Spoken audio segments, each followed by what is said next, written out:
لِكُلٍّ جَعَلْنَا مِنْكُمْ شِرْعَةً وَمِنْهَاجًا، یہ جو ذکر کیا گیا تورات، پھر انجیل، پھر حضور، ہم سب کے لیے ہم نے ایک شریعت مقرر کی ہے. یہ ہے وہ مائکرو شریعت. اس میکرو شریعت کے تحت اب کیا احکام دیے گئے. نماز کیسے ہوگی؟ ظاہر بات ہے یہود کے ہاں نماز کی کوئی اور شکل تھی، یا اور کوئی کیا چیز ہے ہوگی، اس کے سارے قوانین کیا ہیں.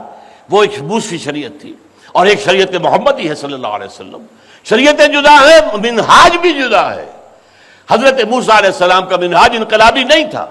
اس کا مین نقطہ یہ تھا کہ بنی اسرائیل جو بہرحال مسلمان قوم تھی، اگرچہ بگڑے ہوئے لوگ تھے، ان کے بگڑے ہوئے ہونے کا اندازہ کیجئے کہ جب آزادی ہو کر گئے ہیں تو کہہ دیا کہ اے موسیٰ، صحرا میں جانے کے بعد جیسے ان کے بت ہیں ہمارے لیے بھی بت بنا دو، تاکہ ہم بھی اسی طرح بیٹھ کر جو ہے تپسیا کریں ان کے سامنے.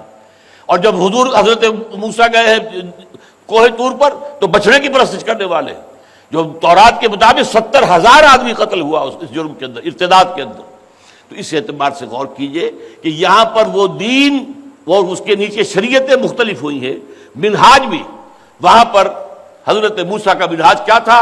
ایک مسلمان بگڑی ہوئی چاہے ہو لیکن موحد قوم کو اس کو کافروں کے غلبے سے نجات دلانا. ایک منہاج عیسیٰ کا ہے. عیسیٰ کے زمانے میں آپ کو معلوم رومن امپائر تھی، ان کے مظالم تھے. ایک حرف بھی حضرت عیسیٰ نے رومن امپائر کے خلاف نہیں کہا. پرووک کیا گیا، بار بار کہا گیا. جو وہاں پر ایک خاص طبقہ تھا جو وہاں پر کوشش کر رہے تھے کہ یہاں پر بغاوت کریں اندرونی طور پر، وہ بار بار کہلوانا چاہتے تھے کچھ کہ قرض کر دیں رومن امپائر کو، کس طرح بددعا دے دیں. نہیں، سارا کام کیا کیا؟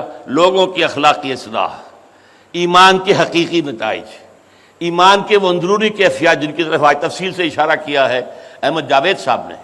انٹرنلائز کرنا ایمان کو. ایک یہ باہر کی بات ہو رہی شریعت کی، یہ قانون ہے، یہ کرو، یہ نہ کرو، یہ حلال ہے، یہ حرام ہے. ایک یہ کہ وہ دین اندر اتر جائے. چوں بجا در رفت جہاں دیگر شود، جب اندر یہ قرآن اتر جاتا ہے کسی کے تو اس کے اندر انقلاب آ جاتا ہے. حضرت عیسیٰ کی ساری جد و جہد یہ انٹرنلائزنگ آف دین and توحید اور اللہ کی محبت اس پر تھی.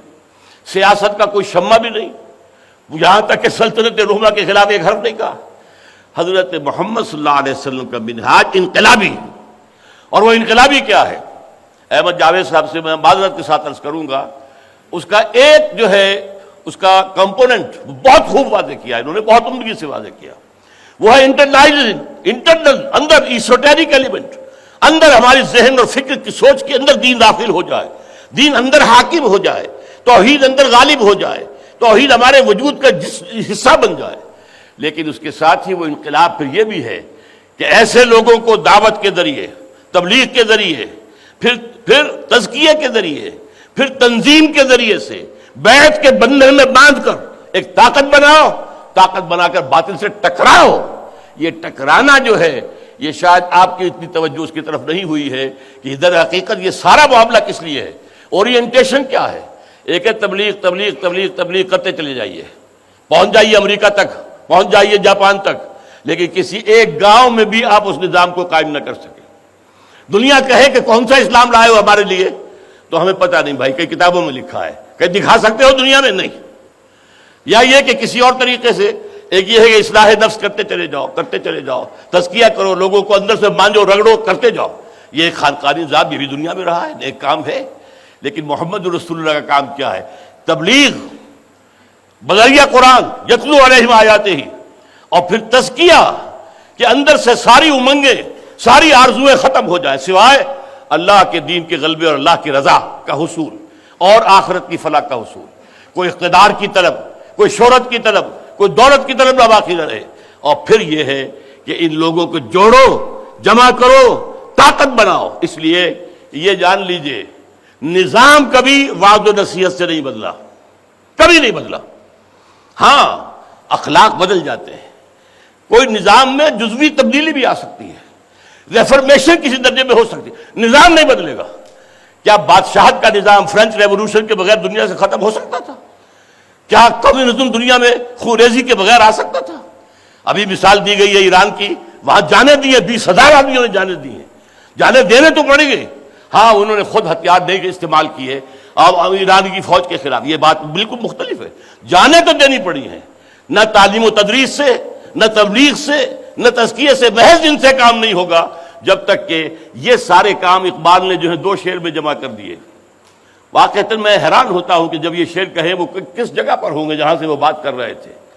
گفتند جہان ماں آیا بتوی سازد، اے اقبال ہم نے تمہیں جس دنیا میں بھیجا ہے تمہیں پسند آئی؟ گفتم کے نمی سازد، میں نے کہا نہیں، اچھی نہیں ہے، یا ظلم ہے۔ یہاں جو ہے خواجاز خونے رگے مزدور سازد لال ناب، یہاں کا سرمایہ دار جو ہے مزدور کے رگوں کے خون سے اپنی شراب کشید کر کے پی رہا ہے، یہ مجھے کیسے پسند آئے دنیا؟ اور از جفائے دہ خدایاں کشت دہقانہ خراب، اور یہ زمینداروں اور جاگیرداروں کے ظلم و جور سے دہقان کی جو ہے کھیتی ویران ہو گئی ہے۔ تو اس لیے مجھے انقلاب انقلاب ہے انقلاب، تو کہا کہ مجھے پسند نہیں آیا۔ فرمایا گفتند کے برہمزن، توڑ دو، پھر اس کو ختم کر دو۔ اب کیسے ختم کر دیں؟ پہلا مصرع وہ کہ جو احمد جاوید صاحب نے بیان کیا، با نشہ درویشی درساز و دمادم زن، یہ درویشی ہے، دعوت دینی ہے، کسی کو کسی راستے پہ بلانا ہے، اس پر دوست تو نہیں جما سکتے۔ واز کہو گے تو نصیحت دل سے نکلی ہوئی بات ہوگی، اس کی خیر خواہی کی بنیاد پر ہوگی، وہ بات کہو گے، وہ گالی دے جائے گا، چپ رہو گے۔ بدھ مت کے بھکشو بننا پڑتا ہے۔ 12 برس مکے کے اندر کیا تھا کہ چاہے تمہارے ٹکڑے اڑا دیے جائیں تم ہاتھ نہیں اٹھا سکتے، چاہے دہتے ہوئے انگاروں پر لٹا دیا گیا خباب بن الارت کو، انہیں اجازت نہیں تھی، ورنہ ایک آدمی سمجھے کہ مجھے تو زندہ بھون رہے کباب بنانے لگے ہیں، اگر اجازت ہو تو 2-4 کو مار کر تو مرتا نا انسان، ایسے تو نہیں مرتا، لیکن نہیں تھی، اجازت نہیں تھی۔ پیسو ریزسٹنس، اسبرو یا آل یاسر فإن موعدکم الجنہ، بدترین ٹارچر کر رہا ہے ابو جہل حضرت سمیہ کو اور حضرت یاسر کو رضی اللہ تعالیٰ عنہما، لیکن حضور پاس سے گزرتے ہوئے کیا کہتے ہیں؟ اسبرو یا آل یاسر فإن موعدکم الجنہ، اے یاسر کے گھر والوں صبر کرو۔ یہ سارا دور صبر کا تھا، یہ درویشی کا تھا۔ با نشہ درویشی در ساز و دمادم زن، چوں پختہ شوی خود را بر سلطنت جم زن، جب تیار ہو جاؤ، تعداد کافی ہو، ڈسپلن کے خوگر ہو چکے ہوں، تن من دھن یہاں تک کہ جان دینے کو تیار ہوں، سر سے کفن باندھ لے، دل تمام آرزوؤں سے خالی ہو چکے ہوں، اور اس کے لیے کمر کس لیں، تو پھر یہ کہ اگر مناسب تعداد بھی ہے تو میدان میں آؤ، للکارو باطل کو، اب میدان میں آ کر ٹکراؤ۔ بعد نشہ درویشی در ساز و دمادم زن، چوں پختہ شوی خود را بر سلطنت جم زن، اپنے آپ کو دے مارو سلطنت جم کے خلاف۔ یہ ہے انقلاب کا طریقہ، یہ ہے طریق محمدی صلی اللہ علیہ وسلم۔ واللہ لن یصلح آخر هذه الامہ الا بما صلح به اولها، یہ تو پیشین گوئی حضور کی ہے کہ اس امت کے آخری دور میں قیامت سے پہلے پوری دنیا میں خلافت کا نظام آئے گا، آ کر رہے گا، لیکن آئے گا کیسے؟ امام مالک فرماتے ہیں کہ اسی طریقے سے آئے گا جس سے پہلی مرتبہ آیا تھا۔